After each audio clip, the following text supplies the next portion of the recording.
Now, this is for the first time that a work has been done that presents a step-by-step guide on how to figure out the center of resistance.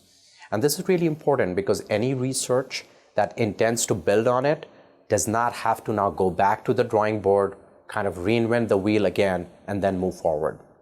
And it takes off an enormous amount of burden of any research that intends to build on this center of resistance concept. This step-by-step method will empower the scientific community to obtain a 3D location of the center of mass for a tooth or a set of teeth in a standardized manner. This technique can be applied for both maxillary as well as mandibular dentition. It would be interesting to apply this concept to simulate complex tooth movement with multi-bracket assembly.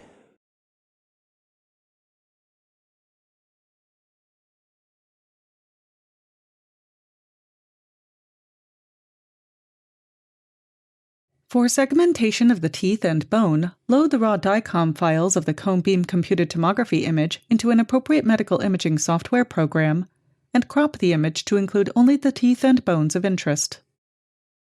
Right-click on the tab for Mask and create a new mask for the image. Click on the Multiple Slice Edit tool and select the axial, coronal, or sagittal view.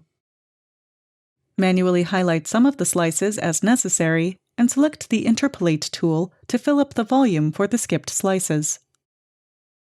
Then click Apply and right-click on the mask to generate the 3D volume for the tooth. When a 3D volume has been generated for each tooth of interest, select all of the 3D teeth and right-click to select Smoothing. To segment the bones, right-click on the tab for Mask.